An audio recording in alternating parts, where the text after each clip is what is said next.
Welcome back to the best division in football with Awthentik and the Beard, presented by All or Nothing Studios. What's up, everybody? It's your host, Scotty Boomz. Thanks for tuning in tonight to our Thursday preview show. We only have two NFC East games to preview this weekend. Cowboys are on a bye. Eagles are traveling to take on the Giants, and the Washington football team heads to Detroit take on the Lions. And we'll also talk about tonight's Thursday night matchup, Titans-Colts. Should be a low-scoring slugfest. Derrick Henry, always somebody to look out for. Let's bring in the panel. Awthentik. What it do? What it do? You're chain rocking, man. What's going on, buddy? Oh, little Jesus piece. You know, I got the Crooks and Castles. This joint vintage. This joint like 10 years old, too, man. This used to be my show shirt back in the day. I'd be like, we got a show? Yeah, hey, man, let me throw this joint on. I thought it looked familiar. Yeah, I definitely rocked this at a couple shows, man. As far as the week, man, the week has been pretty lit, man. My day today got a little bit busy with the cats upstairs, man. You know, one of these cats, I don't know, something a little strange with him. He's peeing in just the most random place. I think it's because I switched the litter up on him. But can't do that with cats. You cannot do that with cats, man. Like, they do not play. But other than that, man, I'm just working on this. I'm about to be doing like a live presentation that at first I thought I was going to do it just a one-time. Like do one episode a week type thing where I was going to be showing artists and producers and engineers my mixing process for a lot of records that I've mixed. And I think what I'm going to do, I was watching it. Yo, if you don't follow this dude on YouTube, Pat Flynn, you definitely follow Pat Flynn. And if you're not one, I know this ain't really for the people in the chat because I know the people in the chat, they heavy on subscriptions and stuff like that. But I noticed with a lot of my homies, they not like really into the YouTube game and they're not subbed up and subscribed to a lot of people. It's just so much great information on YouTube. So Pat Flynn, he's definitely a guy that I think you need to subscribe to. He gives just great day-to-day. What's his niche? He does there's not really a niche. Yeah, he does a lot. He just does a lot of different. It's just like an advice, chill kind of hangout thing. He tells you a lot about his career path and stuff. But he was saying something about the consistency, and he said a quote today. It was like, if you want to have a regimen where you run every day, you know, the first step is putting on your shoes. And he was just like, leave the shoes by the door. Leave the running clothes on your bed, ready to go for the next day. And I want to apply that to this engineering thing that I'm about to do here. So I think what I'm going to end up doing is I'm going to go live every day for the week at a certain time. I'm thinking about 11 a.m. Where I'll break down the process and do it for 7 days straight. And then we'll see where that goes, man, because that consistency might lead me into doing that every day for the rest of the year. Pat Flynn has been going live every day now for a year and a half. Keep us updated on that because we definitely going to be tuning in whenever that we happens. will. We're going to be plugging that. All about that. Oh, I definitely will. I was telling you before the show, I love the shirt. There's a meteor shower coming through Maryland this weekend. I believe the 16th and 17th, so maybe like Sunday, Monday. But what's going on, man? How you doing? Doing good, man. And shout out to Awthentik because he put me on to Pat Flynn. And the first video I watched on Pat Flynn was talking about like workspace. Like, you know, like you got to create a certain, you know, where you are working every day is like super important. So like I've been working on that for like 2 weeks now, just like really trying to get it to the point where like it helps my workflow on a day-to-day basis. So I definitely got hip to Pat Flynn. It's a dope YouTube channel. Also, I gotta give a big shout out to Tiger Woods, man. What? Tiger What a Woods round. He had his best ever opening round at the Masters. Oh, that's so what's up. like That was the best opening 4 under? for him, yeah. That's shocking to me. It is shocking, yeah. For Tiger Woods, one of the best. Had a crazy opening round. Yep. Yeah. No, his best opening round as a player at the Masters ever. So I thought that was pretty dope, you know, especially considering how he's been playing, you know, so far this year. But big shout out to Tiger Woods. And then I also was listening on the radio and they were saying that the 1 o'clock and 4 o'clock games are split up between 5 and 6 games, which I thought was really dope because sometimes it gets annoying when you watch 10 games at 1 o'clock and then you get like 2 or 3 games at 4 o'clock. So yeah, you ready to sleep at the 4 o'clock games. It gets so boring. We're so spoiled by Red Zone because you remember back in the day before Red Zone when you got my God, maybe 1 at 1 and 2 at 4 or vice versa. And that was it. And you don't get to pick who you see. Nowadays, we're like, I want constant action for 9 hours straight. And it's huge for like daily fantasy sports like DraftKings and stuff like that to have all those options to, you know what I'm saying, in the late window. So, you know, make sure you guys check us out on the parlay Sunday morning at 11 o'clock a.m. Eastern Standard Time. And facts. then the other thing was crazy for me today was they said The Weeknd is going to be doing the Super Bowl halftime show. Oh, word. Yeah. What was crazy about it to you? I don't know. I don't know how I feel about it yet. Weeknd, he's a good performer. Yeah. He's got Not the to turn greatest it up. vocalist, but he's got the energy, man, and the records he's put out in the past. I mean, I think would fit that well. For me, it would be interesting to see what songs he could do. You know. Oh yeah. That are family football friendly. But you know how he do. He disguised them lyrics real nice because all that stuff gets spun on the radio. You know what I'm saying? Yeah, very true. Oh, hey, but before you move to the chat real quick, I got to shout out Tommy, man. I stayed up the other night. After we had Peter Rosenberg on the podcast on Tuesday, shout out that, I had to throw that little sneaky plug right there. Every time. I was telling Tommy and them, I jumped in their chat, man, and I couldn't sleep. I was just listening to them. And I really got to get a good gauge of what they do on their podcast with Tommy and Tracy. And, man, they got some Howard Stern vibes going over there, man. That show, I'm encouraging everybody to go check out Tommy. He just does a real laid-back kind of show that really, there's no real structure to it. They just kind of, shooting it and just chilling and talking up and reacting to the chat, man. I had a blast. I was listening to Tommy probably from 10:45 p.m. to damn near 4 in the morning, bro. That's definitely a Howard Stern vibe when you talk about it like that. I mean, Howard Stern was my introduction to real talk radio that's recorded and you get to see it. Great program, legend right there. Yeah, man, I was definitely digging the vibes, man. So whenever Tommy goes live, I'm gonna be in there. And they were definitely giving us a lot of props. And he also gives a lot of advice on just how to tighten up your stream and just the back end of YouTube and just, dealing with subscribers and different things like that and trying to get the most reach out of your channel and stuff like that, man. So they gave me some great advice for our channel. So definitely big shout out to Tommy and Tracy over there one time. Also, we can't forget, we gotta give a big shout out to Camber. Copious amounts. Yo, yeah. So let me talk to y'all about how the Peter Rosenberg thing kind of came together. I was just putting out a tweet one day on Twitter, and I said, yo, we're looking for a really good guest to bring in on Awthentik in the Beard this week. And my boy Camber, who, man, I could talk all day about Camber. We got so many stories, man. One legendary story was we drove up to New York one day. They had opportunity to play Camber's album at DJ Premier's D&D Studios right before it closed. And Camber hits me up in the morning like, yo, man, the ride flaked. Everybody was hoping we were going to hop up in his van and go. And I just went and got a 15-passenger van and just showed up. Packed everybody in. We drove to D&D, showed up 15 deep. Showbiz and AZ opened the door up for us as we walk in the joint. I mean, it was a legendary moment. But Camber suggested, he was like, why don't you hit up Rosenberg? Because Rosenberg is a hip-hop staple around here in D.C. That's how I know Rosenberg. He used to manage Kev Brown, Odyssey, and Camber. They were all known as the low-budget crew at the time. And he said, man, just reach out to him. I reached out to Peter, and I mean, within minutes, that dude hit me back like, man, I'm totally game. Surprised me. And it's awesome to have a guest like that early on, when we're trying to develop a show like this and looking for support and subscribers, man. So big shout out to Camber. If you get the opportunity, follow him on all his social media platforms. He's KAIMBR. He does a cooking show called Copious Amounts right now that is actually filmed and produced by my boy Gadget, who goes by @DigitalHustler on Twitter and Instagram. Definitely check them out, man. They got laid back MD vibes like we do on this show, just in the cooking kind of realm. And Camber throws down, man. He's been in the restaurant business for a long time. So, yeah, big shout out to Camber. For sure. So I'm going to give some quick shout outs and then we're going to get into some football. What's going on, David? Thank you for joining us, brother, as always. Papa Homewood is in the building. How you doing, sir? Joseph, thank you for joining us, brother, as always. I see Los is back.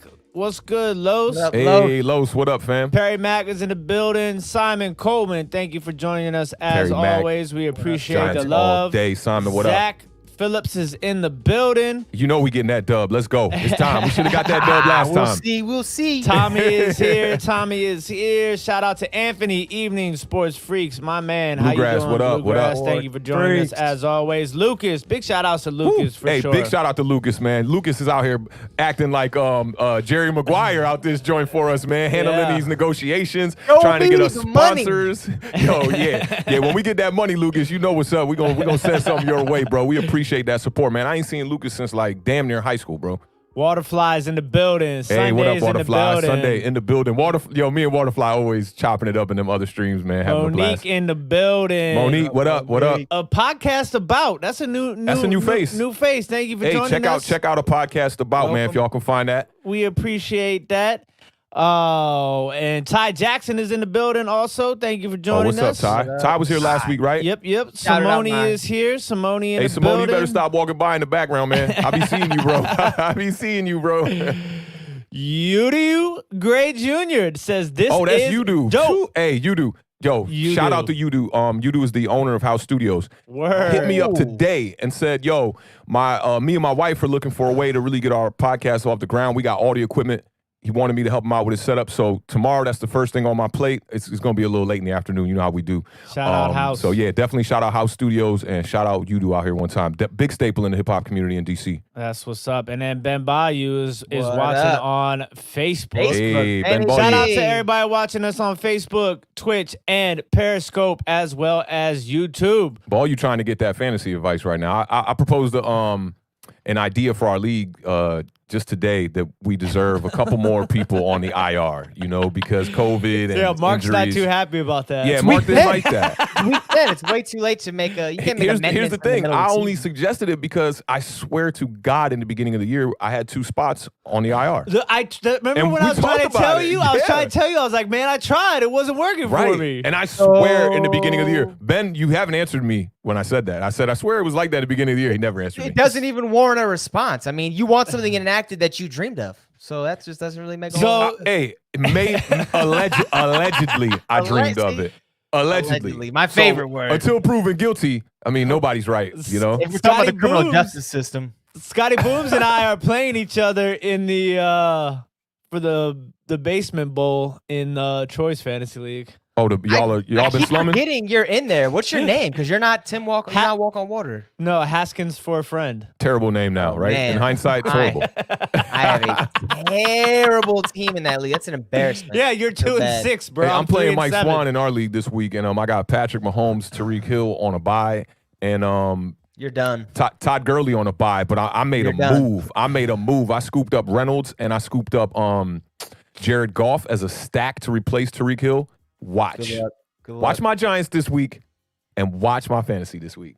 Good luck. We'll see about that. So on our Thursday preview show, we do pick every game from the NFC East as well as the Thursday night games. Hey, Scotty, before Yes, we sir. move on, you got to answer Pops one time, though. What do you say? Oh, I think he's asking Simone because I'm not with him right now. He's down in the basement. He's got a new guest over. She's aggressive towards him. You know what I mean? They're getting better together. I can't lie. She's been a good guest since she's been here. So I got a lot of love for her. That's what's up, man. Shout out Mike Simone one time. She's alive back there. We do pick every game, like I said, the NFC East games as well as the Thursday night games. The Beard, he had a couple weeks in a row where he was making a little bit of a comeback on Awthentik. Ended up getting it tied last week, and Awthentik said, "You know what? I'm putting a deadness to that." Awthentik went 3-0. Hang on here, buddy. Can I finish? Can he finish? Can I finish? You know, hey, Scotty, you remember the skit with Jamie Foxx when he was like, "This is your conscience speaking." Right here. When I go here's myself. I really should just take out the earpieces. I'm talking to the fans right now. No bull, right? Went 3-0 last week. The Beard, you went 2-1, my friend. You did pick Washington. Nothing No else. comment. Silent. We let it hear that. We let it hear. So I need Awthentik those was crickets 3-0. queued up.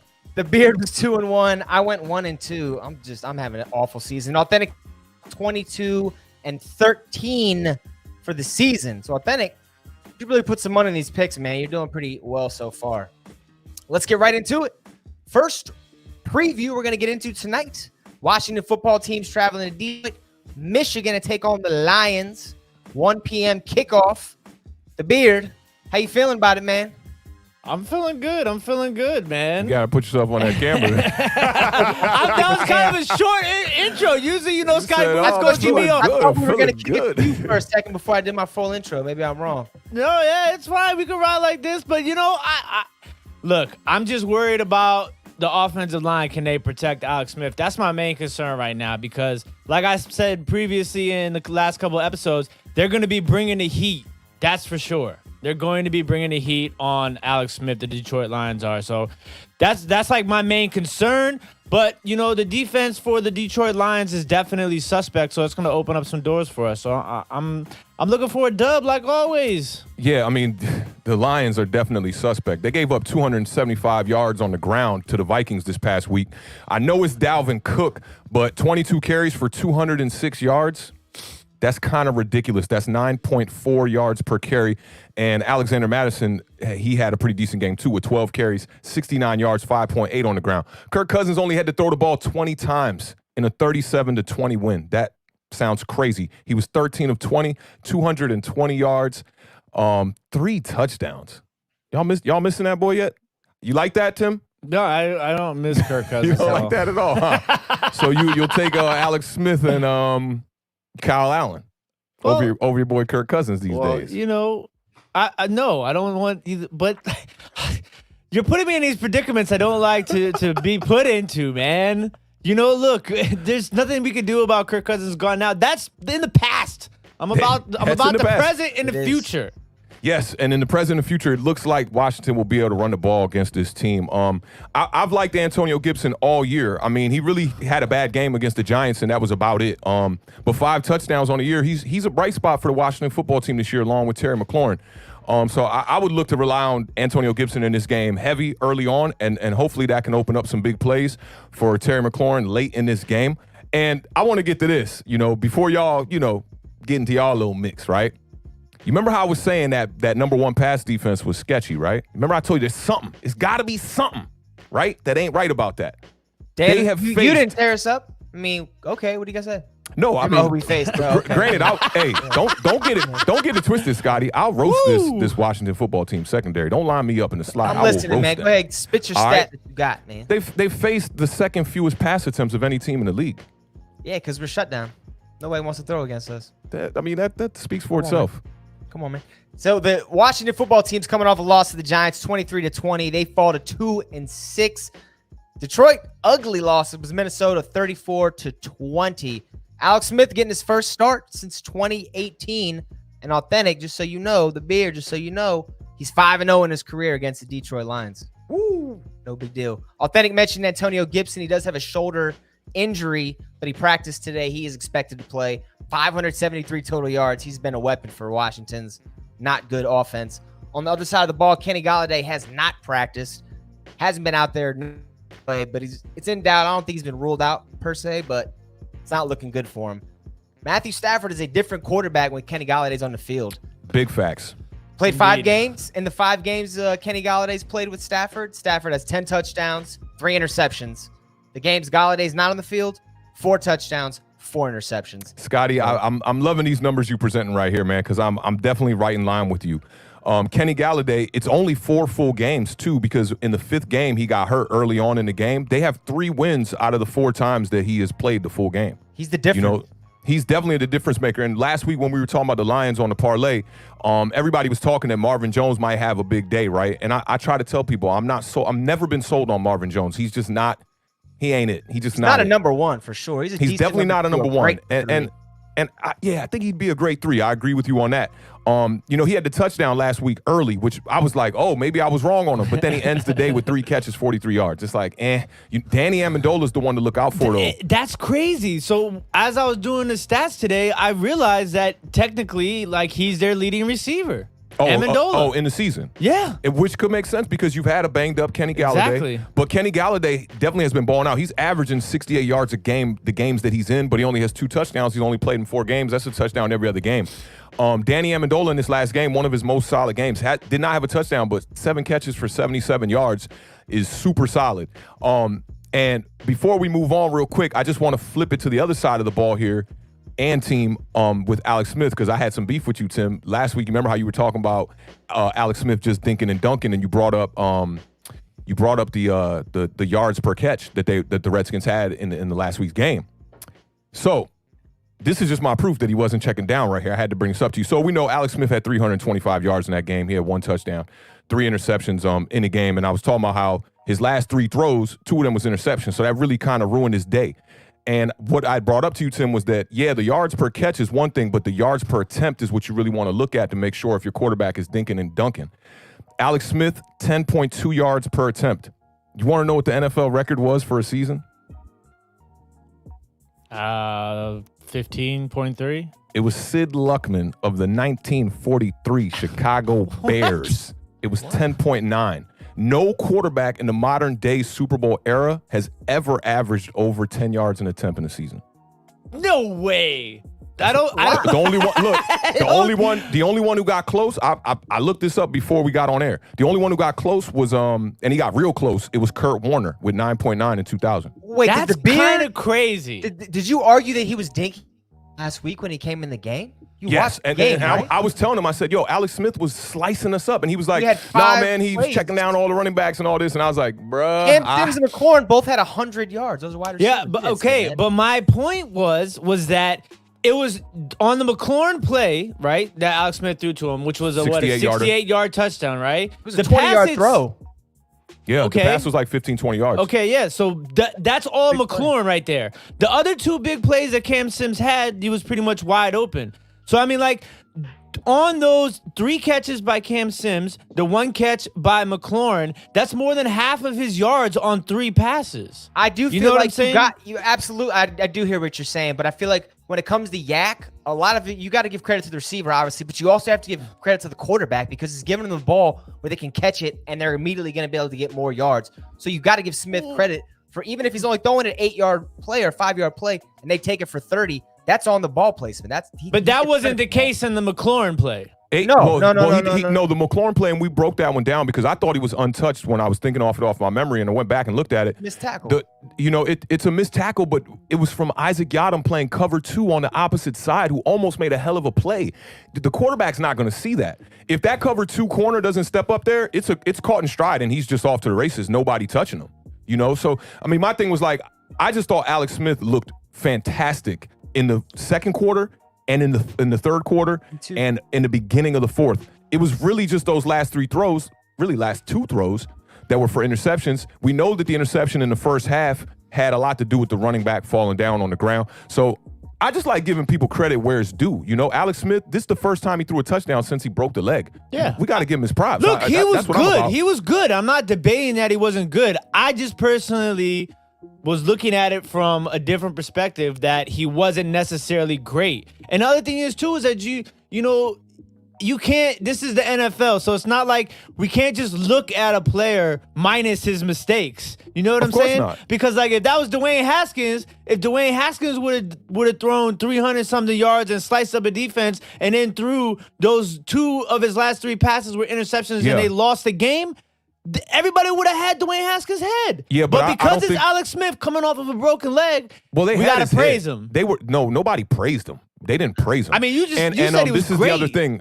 I don't think the debate here is that Alex Smith played a great game. That wasn't why I brought up these numbers. I brought up the numbers to show you that he's attacking down the field better than any quarterback Washington has started this year in that game. Absolutely. I'll agree with you on that. On those 3 drives where we scored those points, he looked better than Dwayne Haskins did in any of his appearances. He gave me the vibes of old Alex Smith. He looked. He was mad. He was in there. He was like licking his. He was getting fired up. You could tell. Yeah. He was really. After he threw the deep bomb to McLaurin, he raced all the way down the field, celebrated with him, and then he kind of lost that fire, and that's when he came out through those 2 late interceptions. But he definitely had it for a little bit. Yeah, and we talked about it with Rosenberg. My point about it was that Alex Smith is not the kind of quarterback that you want to go and try to win the game. Mm-hmm. Alex Smith is probably one of the top 5 to 10 quarterbacks that is the definition of a game manager. Maybe number 1. Maybe number 1, right? So it's like you don't want him to get down 20-3 and start fighting back. But I gotta commend him because he got him back in that game. He did. And there was only 5 incompletions that weren't interceptions. And then he showed his true colors. And he's not a comeback guy. And those last interceptions, you're like, you know what? He did a lot for Alex Smith. That was definitely more than not. Yup. And I agree with you there. But yeah, I mean, Alex Smith, I just think had a really a good game. And looking at the numbers with the seasoned, yards per attempt for quarterbacks, it actually surprised me too because I thought that. Remember when we talked about it? What did I say? I said if you over 7, that's a good game. Yeah, and we couldn't. And at that point in time when we were talking about it, like what's crazy is I think that. Because when we were looking at the stats, now that I think about it, it did say 10.2. So I'm wondering if that whole time is the way that stat line reads is the average yards per attempt and not the average yards per when you first told me the completions. stat, I want to say it was something. It was like 5 yards per reception. That's what you looked up. And my argument with you was like, you got to look at the yards per attempt, not and per we didn't have reception. the stat in front of us. And we didn't have the stat yet, yeah. right? So I went digging and I was like, man, I was looking up some of these. Ryan Tannehill was another one who had a season where he had he was up there in the highest. I want to say he was in the top 10 for yards per attempt one year. I want to say it was with Tennessee maybe, like last year or the year before that, where he was up there as well. But Kurt Warner in a year with the greatest show on turf, 9.9. I still can't believe that. And the me. thing that's so crazy about it is that because it's such a passing league now, and the person who had the most yards per attempt in a season is from the 40s. That's insane stat. The top that's five crazy, of them bro. was people from that era. I would love to see crazy. how many attempts he had that year, though. I mean, he might have thrown. Yeah, I wish I would've had that. That's But probably what. That's one thing, and two, Yeah. you got to think they were setting people up to trick you with the pass back then. So they weren't throwing like hitches and comeback that routes. was They like were throwing it was like- bombs. that was like dirty football. They were like, "How dare you throw the football?" You fat right. You And, I'm kind of glad that you brought all of that up, though, because like that's kind of the predicament that I'm in right now when I'm looking at this game. So how many times during the course of the beginning of the season were we asking the Redskins to open up the game, the pass game, stretch the field? Like we just weren't seeing any plays down the field, right? Mm-hmm. But now it's like that scares me to see Alex Smith had to stand back there and throw those sort of passes with the protection that we have currently. And that's the other thing too. I was looking at the NFL.com recap of this game, and the one thing they talked about the most was how much time he had when he did throw the ball downfield, and they credited the offensive line being the reason why he was able to do that. Now, I don't know this guy's name, but this dude had your left tackle, Cornelius something. Yeah, he's a replacement. He was PFF's best left tackle this past week. Yeah. And this is the second week in a row he started over Garen Christian. I think he's healthy. I think he's going to Christensen was he's listed as questionable right now. I mean, he's been playing good, though.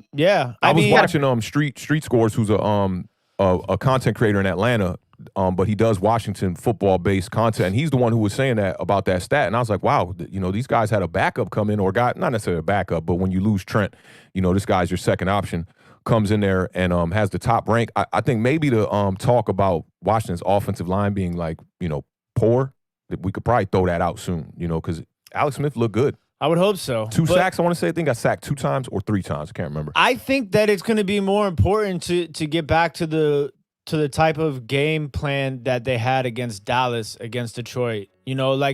I hope that they realize that they got away from the run game way too quick, even though they were down. You know what I'm saying? I know people will say that, but I'm a believer of, sticking with the run game to a certain extent. And I think that our offense clicks best when well balanced. And I think that they need to find a way to get the ball to Antonio Gibson more.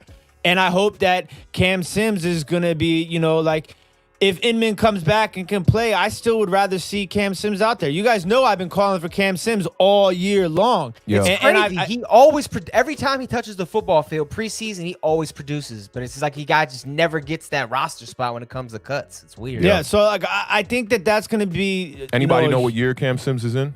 This is third year, I believe. Yeah, and I do expect them to keep him in the rotation, even with Inman coming back healthy. The thing about Antonio Gibson is when you fumble the first carry from scrimmage, it's hard for your team to have faith in you. The rest of the game looking for sure very, very just like he had an off day. Because he's a really good running back. I like him. He's one of the more proven young running backs this season, and Washington has been able to rely on him and stay in games with him. But when you get down 20-3, when you have a fumble on the first carry, that fortunately for the Washington football team, it didn't turn into points against New York. But then you also have more turnovers in the first half. You end up going into the half down 20-3. It's hard to come out and run the rock a lot. You should try to establish it in the third quarter, which I commended Dallas for that early on in the year when Dak was heavy. But it's tough with Washington because the quarterback situation is just so in limbo. Yeah. And that's the other thing, too, is it's like, we have to be realistic about it that, Dwayne Haskins right now is one play away from being the starting quarterback again. That's just the fact of the NFL. And especially with, Alex Smith as our quarterback. So they need to have a solid game plan in place here offensively. And on the other side of the football, defensively, a lot of people were giving the defensive line a lot of heat, like they not performing and like they should be. Scotty Boomz, I know, he's been real critical of that defensive line, but the Washington defense is actually third in the league in sacks. Yeah. They're producing and it's a lot of times that bug me though. exactly. It's the run defense. Yeah. And I think that I think a lot of that has to do though too with it falls back on the linebackers to a certain extent. Ron Rivera came out and said it. He said he was not happy with the linebacker play. Yeah, because it's just about gap discipline, and it's like a lot of like Chase Young and Montez Sweat, a lot of times some of these people, you could take any person on that defensive front, and at one point or another, one of those players is going to have to be double teamed. So it's like if they're taking up that double team, you have to rely on the open person to make that play. And they just weren't making those plays last week. And defensively, the secondary is going to have to be on their A game because we all know Matthew Stafford will sling the rock. It don't matter who. He's coming off a tough game, man. 2 interceptions against the Vikings, only 1 touchdown. I want to say they just took him out the game at the end there. And that other quarterback, Daniels, who used to play for the Bears, got some PT in this game too, I think, right? And he's not even, I mean, the Vikings defense is not even that good. So the fact that happened, that was ugly. But divisional games, especially in that division, I don't give them too much credence because they play tough up there in the North. So, and Curl has been looking pretty good, but he had a couple of tough moments last week. He gave up all the touchdowns, man. If you look at it, Darby and Fuller played clean games. It was your boy Cameron Curl who got roasted. Yeah, so shout out my man Matt one time who's been pretty faithful showing up in these live broadcasts. And I saw Glock is in the building. What's up, Glock? How you living? Glock, what up, Matt?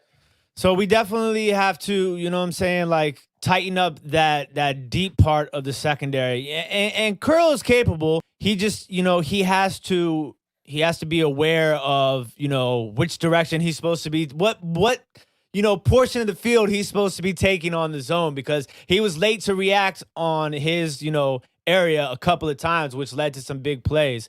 And then, the linebackers just have to play better. But I think that this game is actually fairly evenly matched. I look at Detroit and I look at them like there's a lot of similarities between Detroit and the Washington football team. So I think it's going to be a good game.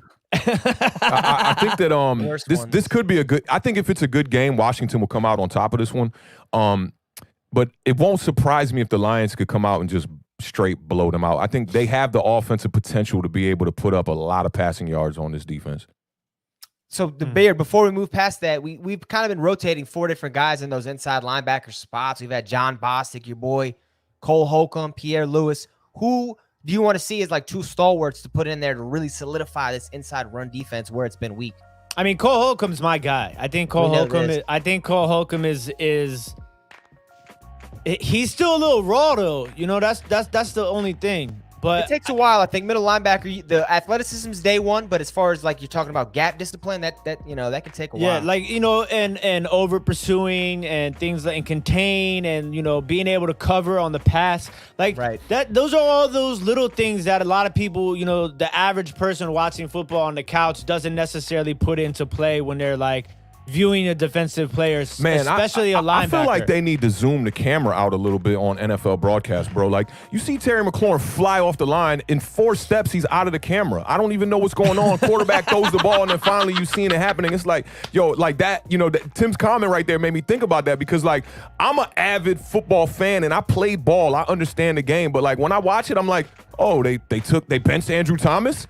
I have no idea what's going on because I don't know if I'm losing my sight the older I get. I don't know what's going on. But like, dog, Scotty, I really, really, really got to start using that Game Pass and start looking at the 22-man camera a lot more, man, because like I want to see the plays from that perspective. It really lets you see the speed of the game a lot better, kind of like you're actually there. That's what I'm saying. Like, that's the reason they can't incorporate that in the regular broadcast, because then they wouldn't get my $59.99 a year for my NFL Game Pass. So they got to hit you twice. You know what I mean? Yeah, facts. Bamas. What were you gonna say? So I mean, we got perspective from some Washington football teamers over here in YouTube.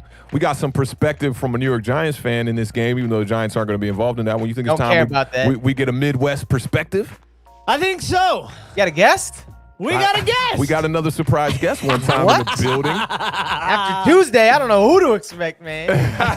Hey, you setting the bar high for my man one time. Oh, well, here he is. All right, we're going to give him a little intro or what, man? He's gonna drop Scotty Boomz. This Scotty's I'm supposed to right not here. act like I know who it is, though, right? No, you got to totally act like you know who it is. Because he already ruined the surprise, so it's not surprising. Yeah, right? Hey, straight out of Ypsilanti, Michigan. He's been in Maryland for about 5 years now. Recently married. About a scratch golfer, if you ask me. If not, he's going to be there shortly. Introducing Troy Harris. Hey, Detroit MC Lions Troy fan. in the building. What's up, boy? What's going on, fellas? Thanks for having me on the show. What up, For what show. up? Hey, show him that Love. jersey one time, Troy. Show him that jersey one time. Yeah, show him that Stafford. jersey. Matt Stafford, Stat Padford in the building. That's And he what's got up, the man. football, too, back there. I don't know if you guys can see that with the logo on it. Yes, Fly. indeed. Got a little Lions paraphernalia. Yeah, I see that the shelf is looking real dope, man. We got to get out there, man, and play some golf, man. Hopefully we get one more nice day. I'll make sure to hit you up, man. We got to get out there, even though I know you're going to take care of me on the course, bro. Yes, sir. Hey, I got to give a shout out to my wife. She's the one who, when I told her that I was going to be on the show, she's been watching so much sports with me during the quarantine. She said, "What are you going to put in the background?" Because she's been seeing everybody hooking up their Zoom backgrounds with the bookshelves and just sweet stuff. So yeah, I got to give her the shout out. She gave me the idea, so I had to put it together. I got her picture back there. Yeah, In style. I like that, man. So, Scotty, man, what you got some questions for Troy, man, to get a little perspective on this you game guys- one time? You guys were kind of talking a little tough on my Lions there, so I gotta get back in. I trying to remember everything that I wanted to say. Right.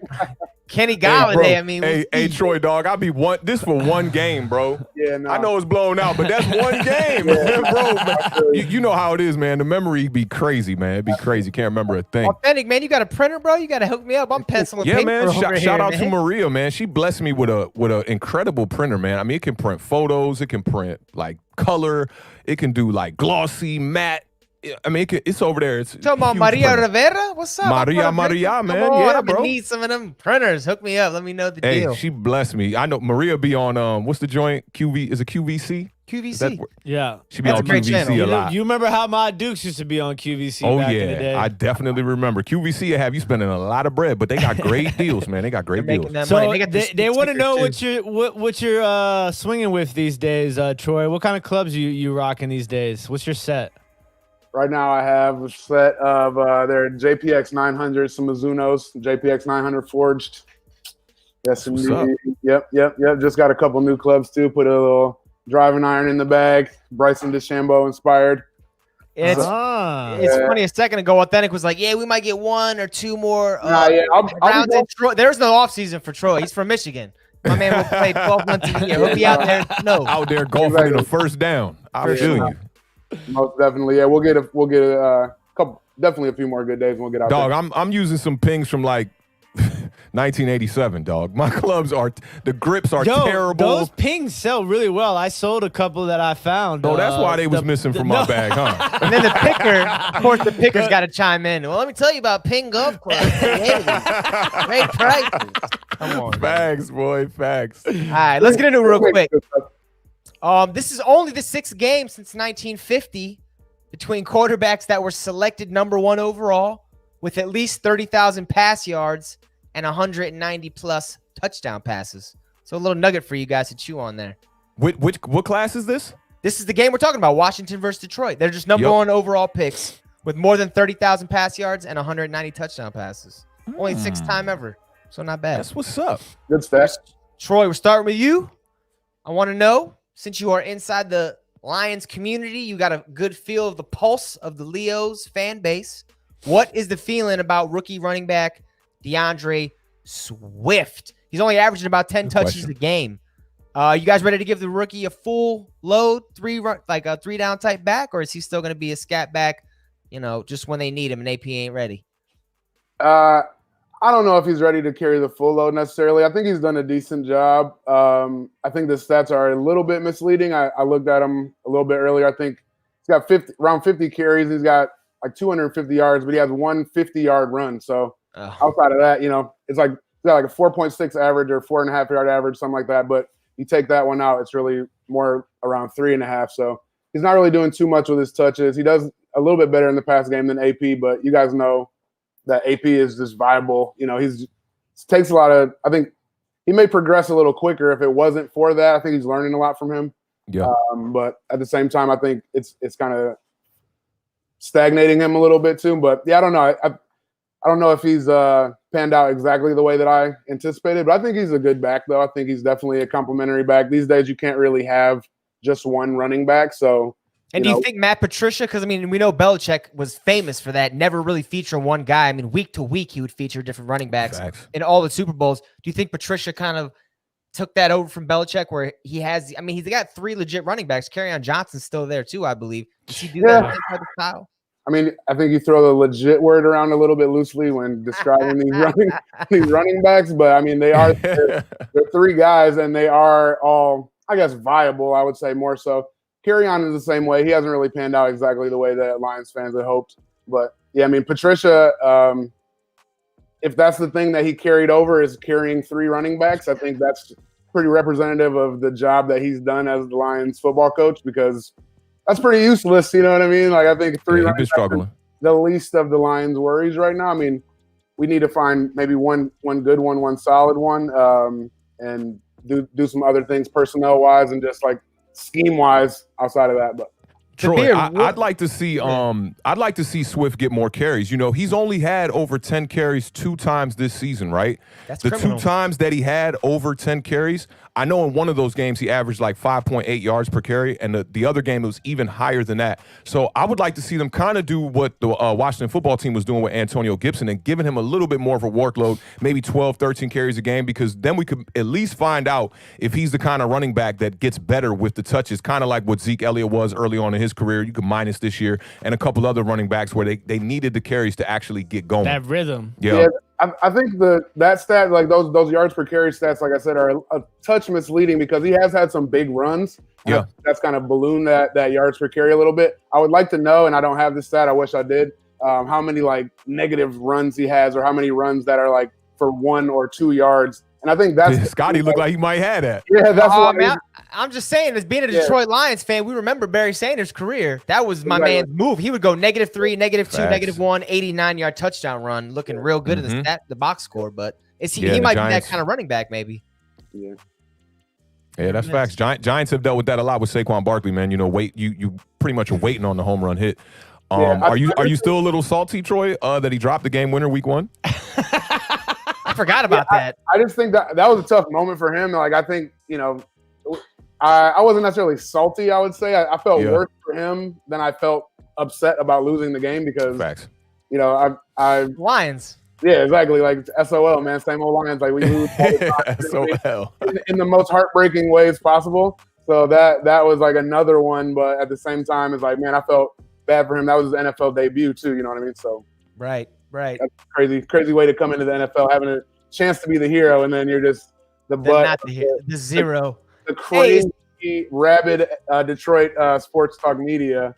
That reminds me a lot of the sports talk media out here. When I moved out here, I was like, it's very similar. Tim was mentioning some similarities earlier. The fans out there, they always think we're one player away, or this is the year that we're going to go 11-5 and make a playoff run, and then it's 3-13. So, man, when you got to wear a mask inside the grocery store, it's good to have hope somewhere, right? Even if your team's bad. Oh yeah. So what about Adrian Peterson? Is he coming for some next because of the way that the Washington football team let him go? Oh, this is a revenge game, yeah. Yeah, I think revenge game is. Yeah, I think that plays a little bit into it. I think he had that against the Vikings. The Vikings, he's back to back. So, he's back to back revenge games. I think that's one reason Swift didn't get a lot of touches last week too. You know what I mean? They were trying to. That was probably going to be his last game against the Vikings, or I think it was at Minnesota. So I think they're trying to show him love. Just show love to a legend, get him some touches in his old stomping grounds. I don't know if it'll be the same way this week, but. Yeah, I think, our offensive line is just not good enough to be able to productively run the ball. We haven't invested the right way. The Lions have historically pretty terrible drafting history. We draft receivers, we draft flashy, fast guys that, don't end up doing,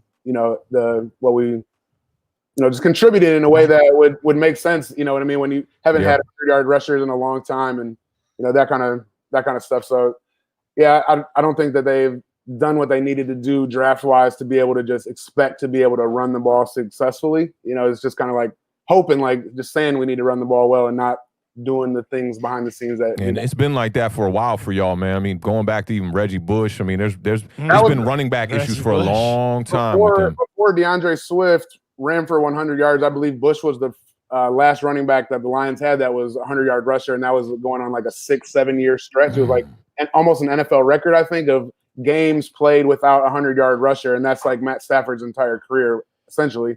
You guys haven't had a 1,000-yard rusher since Barry Sanders, right? Yeah, and I mean the 1,000-yard plateau too is just like, if that's not even really something to aspire. Like, you need to be able to do that in a 16-game season to be a running back that's like considered. Yeah, it's like not even a high threshold. You're right. 1,000 yards in 16 games really isn't. You know what I mean? Like, that used to kind of be a thing, I think, but like at this point, what is it, like 70 yards a game or something? It's not. Yeah, I mean, that's something around there. Great. Yeah, so, but yeah, running the ball is not our forte. But yeah, the Lions. I mean, one thing that I wanted to say, I don't know if the defense has really been brought up at all, but about the Lions. Yeah. But let's talk about that. Yeah, Tim mentioned being able to protect Alex Smith, and Lions pass rush is terrible. So that was another stat that I just wanted to bring up. no Ezekiel onside this year. Who do you guys have at DN? Anybody we know? Any names? Russell Okwara, I think, is their one player who's like worth anything. You know, I think he has 5 sacks as the leader on the team. I think Flowers has 2 sacks, and there's nobody else on the team who has more than 1. And so we, you know what I mean? And we're at the halfway mark, and our high water mark is 5, 2, and then 3 guys have 1. Everybody else has 0. So I know. No pass rush, Tim. You got nothing the beard, you got nothing to worry about in terms of Alex Smith's ankle. He's going to be safe and sound. Not worried about it. I know your wife, Kathleen, is from Hagerstown, Maryland. Is she a Washington fan, or is she root for Detroit like her husband? She is a Washington football team fan. Yeah. So you watch some of our games then? Yeah, and that's the thing. Like, when it comes to that, I like to be able to flip to watch the game uninterrupted, and I can do that with the Washington football team. Can't really do that with the Lions unless I like really make an effort online streaming. Facts. You know what I mean? And they're never on red zone. Finesse. They're never on red zone because they never score touchdowns. Yeah, they're never scoring touchdowns. They're never in the red zone. And honestly, I don't like. This is my first year having a semi-decent fantasy football team. So, you're really good. I wanted to mention this too. I am the commissioner of the league that we. I was about to say that sounded a little sketchy. Sounds like my league a little bit. You know, with my man Ben Ball, you in the chat one time. Yeah, this is, I think, our 4th year doing it, and I haven't had a good. I've been like scratching to make the playoffs every time. This is my first year that I have like a legit team, so I'm praying that the season doesn't get canceled. Tim, I had to give you an L. I hate to come on your show and just tell your listeners that I had to give you an L last week. We didn't really barely though, barely. Yeah, what was the final? Yeah, it was it should have been worse. I was expecting it to be worse. It kind of got a little nail biter at the end, so I didn't want to talk craps, but yeah, it got a little nerve wracking there. You still found a way. Found a way. So yeah, I've been following my fantasy team because that's something that like makes me happy. You know what I mean? Instead of watching the misery of, you know, heartbreaking drops by rookie running backs and that, you know, Stafford getting injured. Oh, and Stafford actually he got kneed in the head. He like got tackled weird. He was in concussion protocol. He had to that's why the other kid came in. That's why he came in. Yeah, it was a sketch play. Stafford always like something about the Lions, man. Stafford always gets tackled really just like hard and awkwardly. Just like weird.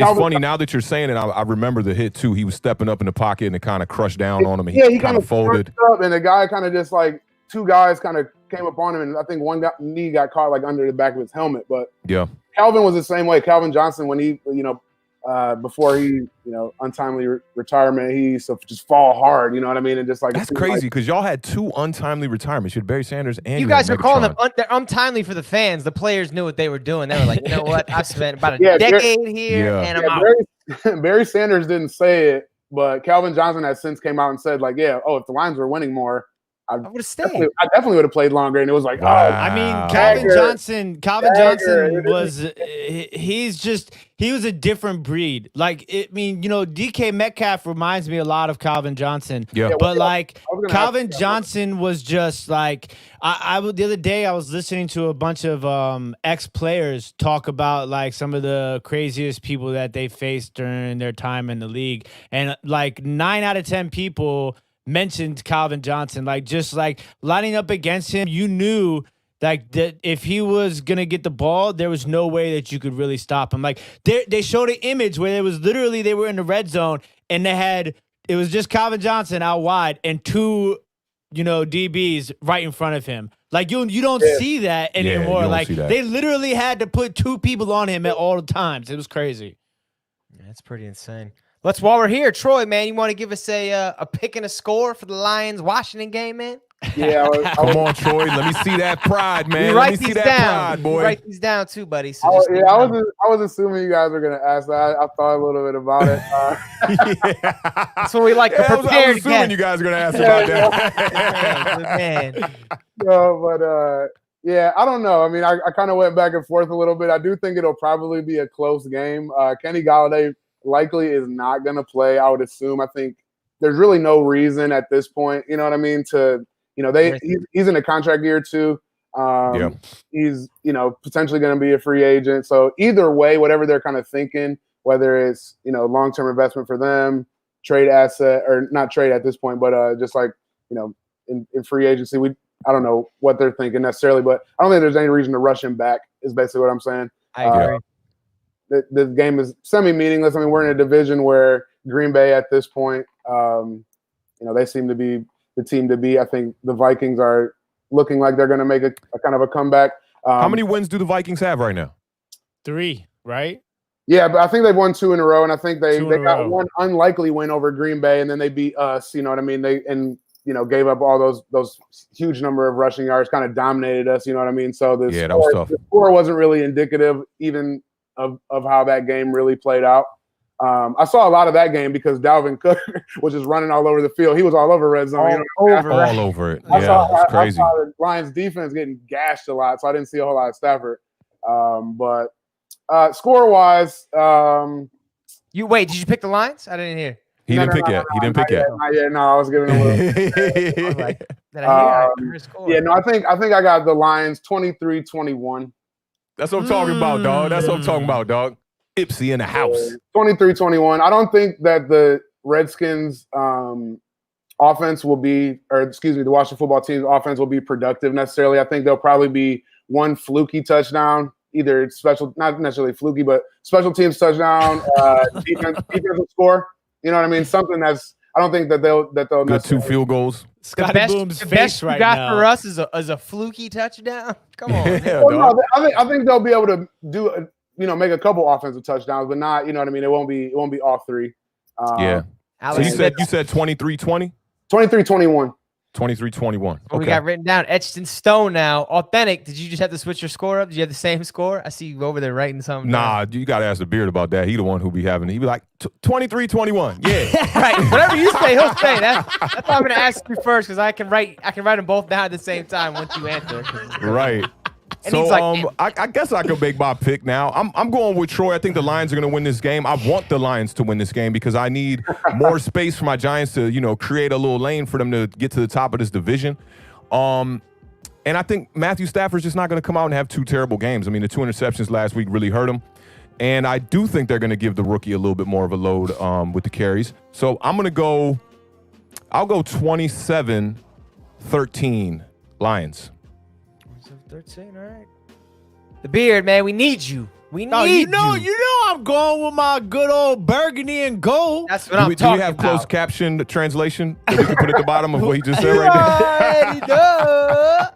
I thought that was pretty clear. Burgundy and gold. Excuse me? Burgundy and gold. So look, it's going to be 27 for the burgundy and gold, the Red Tails, Red Hawks, Red Wolves, Red Fish.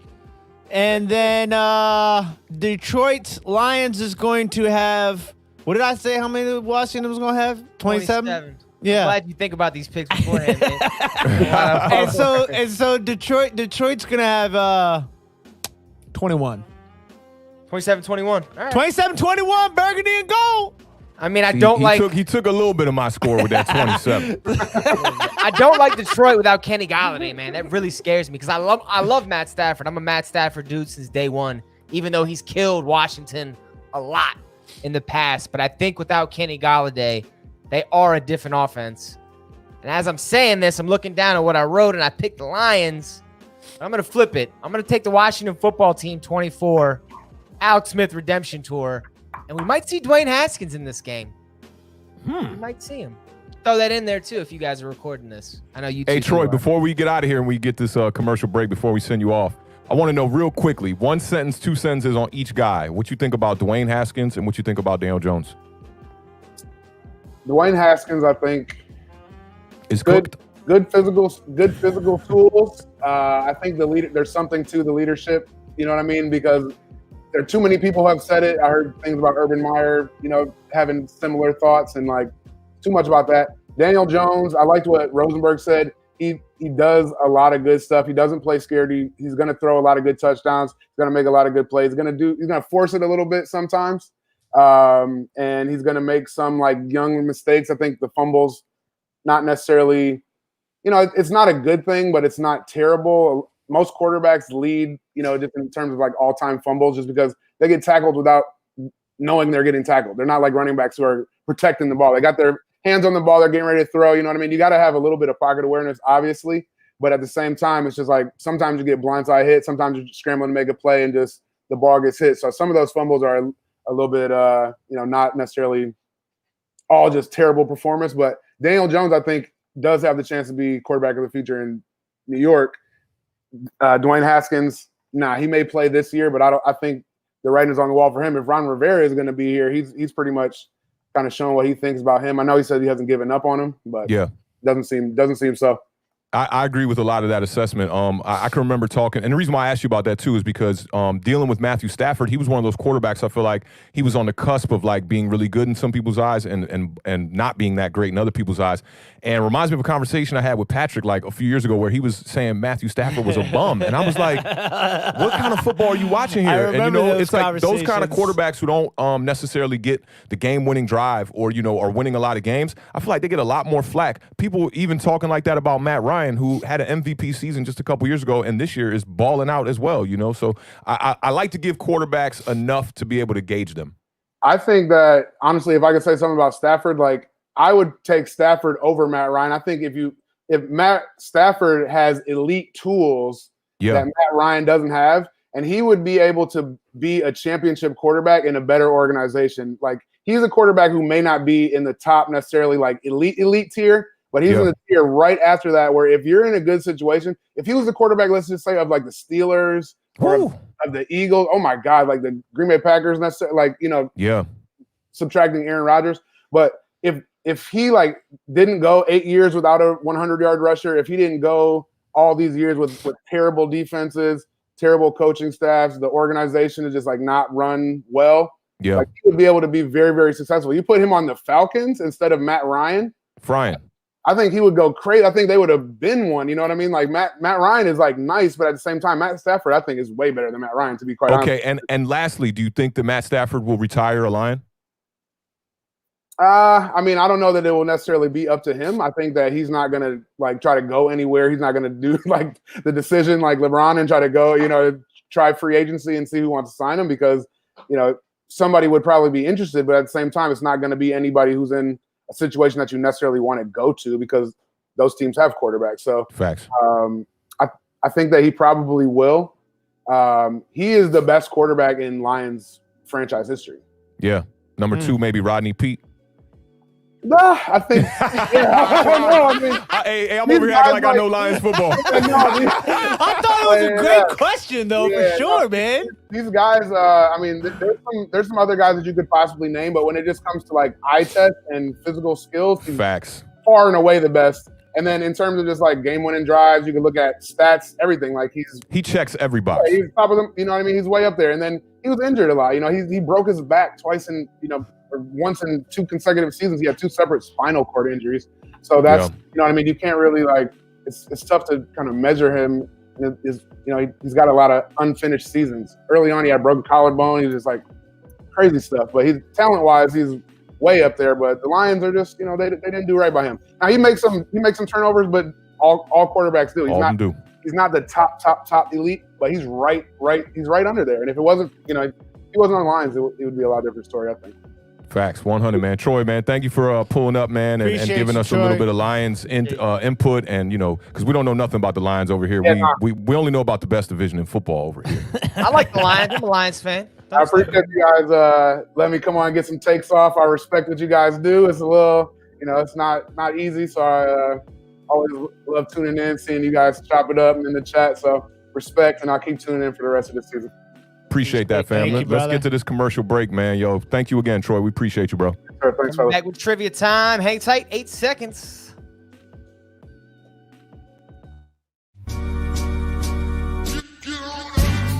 Your wide receiver on IR? Aw, shucks. Your running back keep fumbling every week? Man, damn it all. Well, come chop it up with your boys. We are waiver wire tight. Awthentik and the Beard. Every Sunday morning, streaming live at 11 a.m.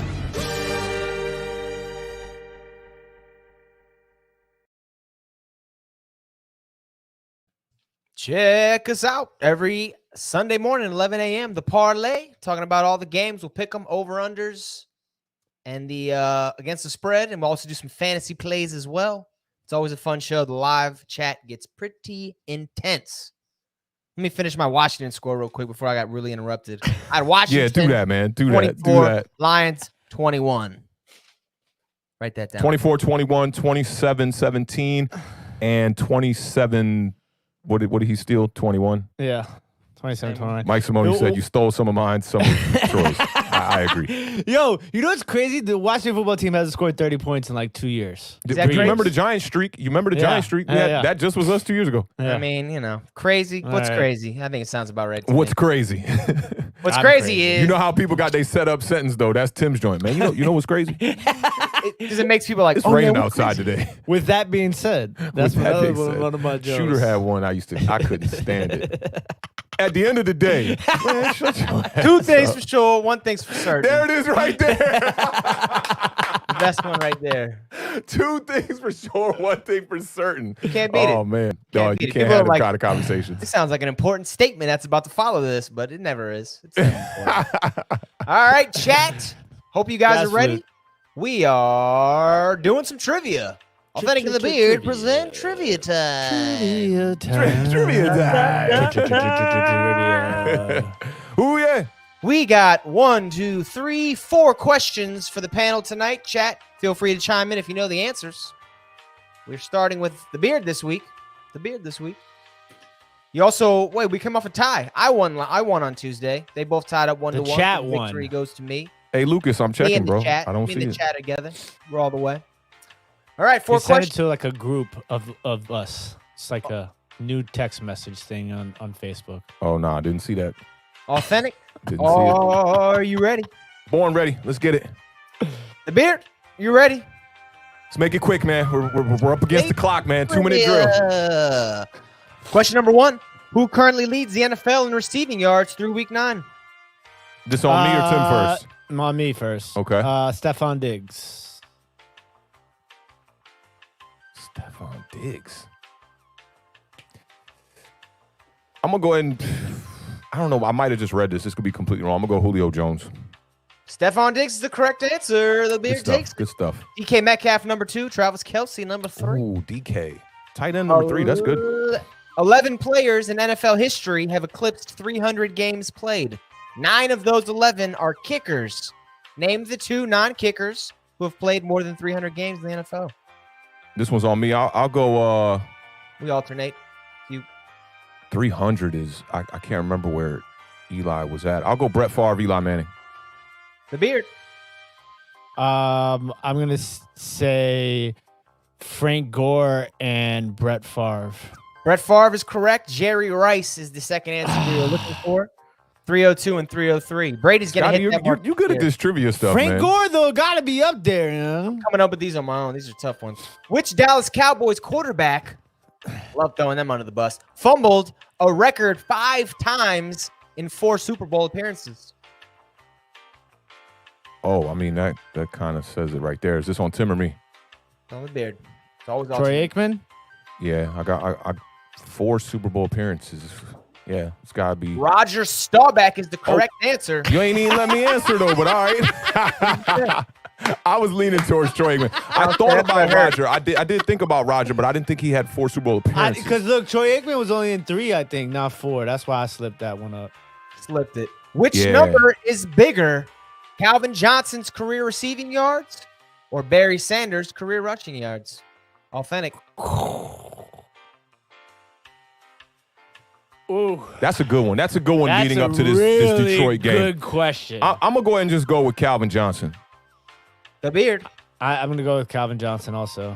The correct answer is Barry Sanders. He had 15,269 rushing yards. Calvin Johnson finished his career with 11,000. That's a good Man, one. we were That's off. a good one. That's Barry a good Sanders one. played 18 more games, though, so that probably has something to do with it as well. True that. Barry Sanders averaged almost 100 rushing yards, 99.8, so that's really impressive. Woo. Dog. All right, trivia. Looks like the beard takes it 1-0. That was 1-0. That was the 2-minute drill version of trivia time. I'm like 2-0-1 in the last 3. Talking about you don't get the 0-1. You don't get that. 2-0-1 in the last 3. All right, second to last preview we're going to get to tonight. This one's titled The Underachievers versus the Upstarts. Philadelphia Eagles are traveling to the New York Giants. Kickoffs at 1 p.m. Philadelphia's coming off their bye week. They are 3-4-1, sitting on top of this best division in football. The New York Giants beat Washington last week 23-20. They are sitting at 2-7, thanks to Washington. Eagles, 8 straight wins against the Giants. We talked about this earlier. They won 22-21 on October 22nd. That was when Carson Wentz came down, scored 2 late touchdowns, including one to Boston Scott to steal victory. Alshon Jeffrey is practicing, is also expected to play for the Eagles. First time since week 13 of last year. So added him to Travis Fulgham, Jalen Reagor. No excuse anymore for Carson Wentz. He's been a bum. One quick stat real quick before we get to Authentic. Daniel Jones averaging 8 yards per carry this season. That is number 2 in the NFL of the last 30 seasons behind Mike Vick. Eagles are 3rd in the NFL in sacks, so that mobility, escapability might come into handy this weekend. Authentic, I can tell you're brimming with confidence. A very winnable game. Give us a quick breakdown on how you see your G-men prevailing on Sunday. Shout out my man Carlos in the chat one time who came up with the Vanilla Vic. Yeah, that statistic is very indicative of that. I knew he was first in the league average yards per carry this year, but wow, you said over the past how many years? 30? 30. That's kind of crazy. This game, this is good. This is the Giants Super Bowl right here. You know, let's call it the championship, because if we could win this game, I mean, we're right back in the mix, man. You know, the Eagles only got 1.5 games up. We get this W, man, and hopefully Washington can fall to the Lions, man, and things are looking really good for my New York Giants. The last game, man, there's so many just negatives to take away from that game. The Giants blew an 11-point lead with less than 5 minutes left in that game, man. 4 penalties for New York within the last 2 minutes, which to me, we gave the Eagles every chance to win this game. And we all know about the drop from Evan Ingram and the collapse of our defense and the entire team. I mean, just unacceptable. Last week, though, man, this defense, I talked about Alex Smith. Alex Smith sliced us up, but this defense showed up when they needed to on third downs, and they showed up big when they needed to make big stops late in the game and late in the second quarter. 3 interceptions by this defense. I think that really saved the game. I love what Patrick Graham is doing with this personnel. The personnel is, I would say average at best. We're definitely missing a second cornerback on this team. I think a second cornerback on this team would make this defense even better.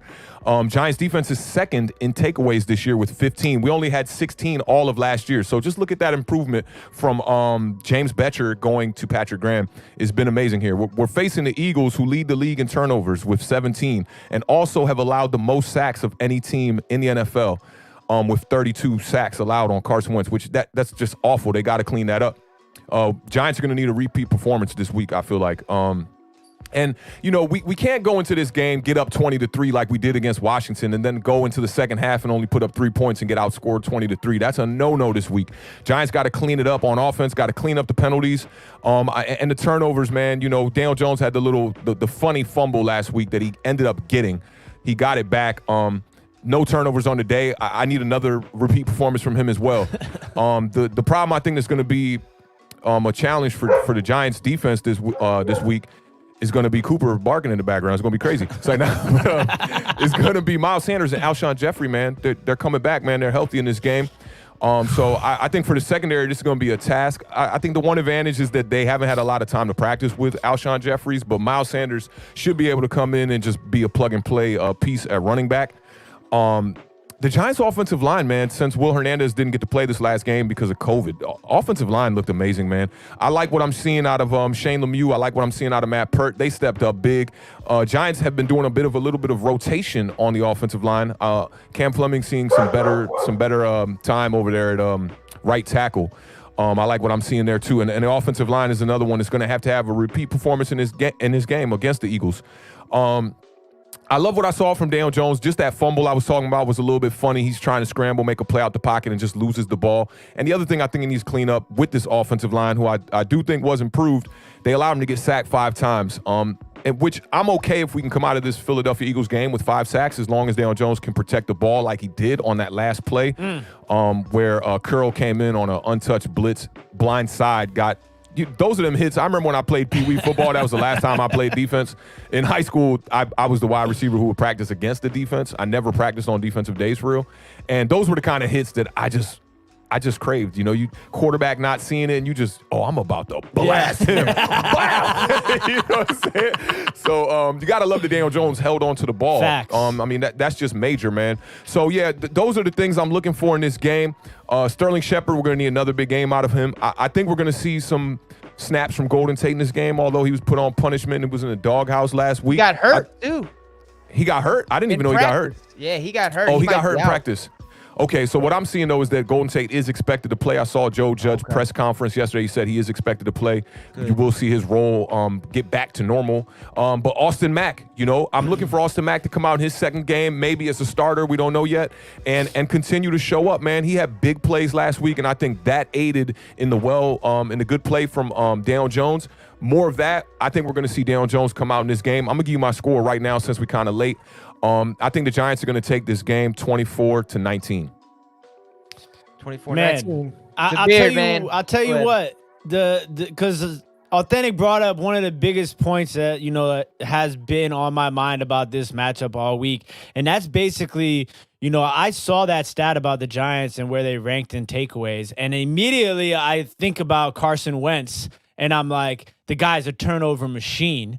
He's got 12 picks on the year and God knows how many fumbles. So I really think that, you saw what the Giants did last week with the five takeaways, So I think that that's going to be the key to this game is which team wins the turnover battle. Hands down. I mean, it sounds simple, right? But that's pretty much like in any game, whoever wins a turnover battle wins, right? But in this particular matchup, it's real. Like it's serious because, Philadelphia basically gives themselves, they lose more games themselves than the other teams beating them. Facts. And it's really important to note that, this is a really big game for the Giants, yes. And as Washington fans, we need the Giants to win too. But this is a really big game for the Philadelphia Eagles in the sense that, like Scotty Boomz said, there's no more excuses right now, right? Like you're going to have Fulgham has stepped up and has been this guy that they've really been looking for as far as a receiver with all these other receivers being hurt, and we've seen Jalen Reagor in the games that he's played, he's made catches. And then now you got Alshon Jeffries back. I saw something on A2 Radio. It's like a podcast they do on Philadelphia sports. And they put up a poll that Alshon Jeffries might be the hated athlete in Philadelphia right now. So it's like, is he going to come back and make a difference? And is he going to come back and play a whole game? Those are big questions. But this is a really important game because Philadelphia is going to hit a stretch here where they're going to play some real tough opponents. It ain't going to be no more NFC East matchups for them. So it's like, are they going to be able to come out in this game with a healthier team? Miles Sanders, Alshon Jeffrey, and then the young guns with Fulgham and Reagor. Are they going to come out and not turn the ball over and and win a football game the way that everybody thought that they were going to be able to win in the beginning of this season? Or are they going to continue to play this sloppy sort of football that they've been playing all year, and they're just going to lose another game heading into this stretch where they're playing high-quality opponents? Yeah, and speaking to the division and this being a big game for the division, I think of it all, the most is for Philadelphia, this is their must-win game. Because like you said, not the next game. I think they got the Bengals after the Giants. They got one more easy game. After that, they're swimming in deep trenches after that. And they got 4 games, I want to say, that are possible losses for them. So they're going to have to win this game. I mean, you got Washington, you got even Dallas with the better play from that quarterback, Gilbert Godfrey. Gilbert Godfrey.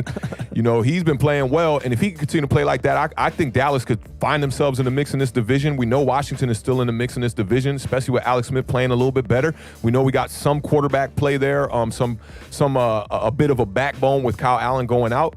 And the Giants are right in the mix. To me, the Giants are the most, if we were a fantasy team, you'd have that little green arrow going up on the Giants. I swear to you, because we playing the best ball right now. I mean, of all the games we played this year, there's just that one game against the 49ers we got blown out. Every other game has been pretty much a one-score game. Very true.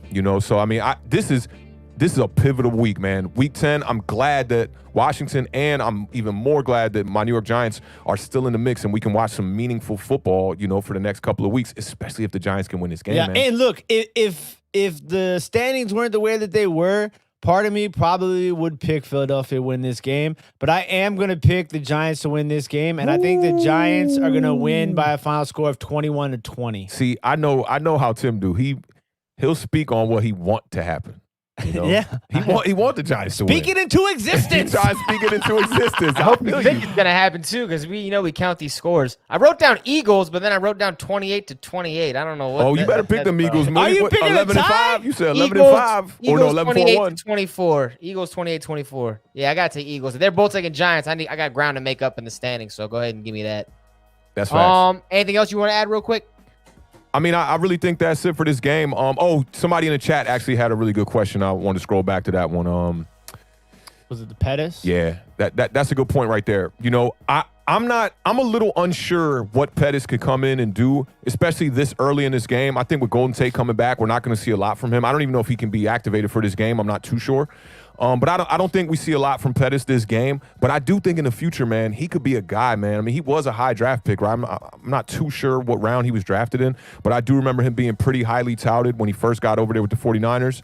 I think he's a good pickup. He's got the size. He's the kind of receiver that the Giants are looking for to be able to stretch the field along with Darius Slayton, and I think he could play that other split end and create some space for guys like Sterling Shepard, and maybe Austin Mack can help fill that void as well. So I do like that. That's a good point you made up about us just scooping Pettis from the 49ers this past week. All right. Should be a good one. What time's Thursday Night Football kickoff, the Beard? 60 seconds? Right now. Right now. NFL Network, Indianapolis Colts traveling to Tennessee. Colts coming in 5-3. Tennessee Titans are 6-2. Colts entering the divisional matchup. Number 1 ranked defense. They're number 3 against the pass, 2 against the run. Tennessee and Ryan Tannehill have a +10 turnover margin, playing very clean football. I love a positive turnover margin. Titans wide receiver A.J. Brown, great sophomore season, 457 yards and 6 touchdowns. Obviously, got to talk about Derrick Henry, 843 rushing yards on the year, second in the NFL to the aforementioned Dalvin Cook. Colts D will have their hands full. Awthentik, we talked about Phil Rivers, had a couple good games, played a real defense last week, laid an egg. Looked like trash again. You see him bouncing back tonight against Tennessee? I see him bouncing back, having a better game, but with Rivers, man, he's losing his touch, man. All his passes are ducks. He's got no tight spiral. He's still throwing that sidearm slingshot. But I do like the Colts defense. The Colts defense, since Tim has talked about that Colts defense, man, that Colts defense has played very well and kept them in most of these ball games, even when Phillip Rivers is not playing that well. But give me the Titans in this game, man. Derrick Henry coming off of a pretty average game last week. And I just look for him to bounce back and have, a strong performance tonight where the Titans can rely on him and it'll open up some pass, and A.J. Brown should do some damage in the passing game as well. You just stab yourself with a pen, Scotty Boomz? Yeah, I thought I was gonna pop it open, but I had the wrong side. Yeah, thanks for noticing, dude. Hey, Thanks for noticing, Wait, man. what was the score though? You picked Tennessee Authentic, but what was your score? Yeah, I'm gonna pick the Titans, and I'm gonna go. I'm gonna keep this one fairly low scoring. I'm gonna go 20. I'm gonna go 20 to. I'm gonna go 20-14 Colts. I mean Titans. Sorry. Thought a lot about that one. The Beard. Who do you got? Give me a fantasy play to look for, maybe if someone set the lineup. All right, man. There's tons of fantasy, and it's too late to play now. But Let's go DFS second half. It's a you should have started. You could do DFS in the middle of games for sure. Give me a player to pick. Let me tell you, it's just gonna be very interesting because the Titans have some weapons. I'm surprised. Tannehill's numbers are actually really nice. You know, a little bit under solid quarterback. A little bit under 2,000 yards, 19 touchdowns and 3 interceptions. I mean, Derrick Henry's. I mean, he's a monster. He's almost at 1,000 yards already. He could. Him and Dalvin Cook might go for 2 Gs this year, man. That'll be kind of crazy. But like, I mean, listen, the Colts though sneaky have 3 running backs right now that they're rotating, and they all can do something a little different. Jonathan Taylor's a worker. He's a workhorse. Third time's a charm. That's a tough one to say. Jonathan Taylor, a workhorse. There we go. And Wilkins has been coming on as of late, doing a little bit of everything. And then Nyheim Hines is backflipping and somersaulting and 360 flipping. You know what I'm saying? Reminds me of David Wilson, though. Watch out, man. His career got ended by a neck injury. He's catching the ball out the backfield really well. And then Pascal sneakily is having a really good season so far for the Colts. You know, T.Y. Hilton is non-existent anymore. He's gone. There's no, I don't know what happened to him. He's just not around here. And Michael Pittman Jr. That's what happened to him. Michael Pittman Jr., man. He's a young wide receiver. I keep telling you guys about him. Keep your eye on him tonight because he might have himself a big game. They got 2 good rookies on the offense for the Colts, and Jonathan Taylor and Michael Pittman Jr. So just, you know, I always tell people to watch the rookies play because that's the future of teams, you know? So, like, when rookies are playing right now in their rookie season, that means that they're going to be a part of your team most likely, or you're just really, really bad and have nobody else to play. So, very true. What up, Joe Deals? Give me a score, man, and a pick. I'm going to take the Titans. Hey, Joe Deals in the building. I'm going to take the Titans, and it's going to be a final score 27-21. I like that score. Right.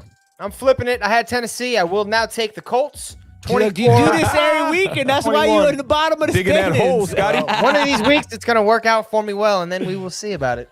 All right, you guys want to give them something before we send them off to Thursday Night Football? Yeah, man. We'll make this quick, man. Thank you to everybody who's been tuning in. Appreciate everybody sharing the video with Peter Rosenberg that we did on Tuesday.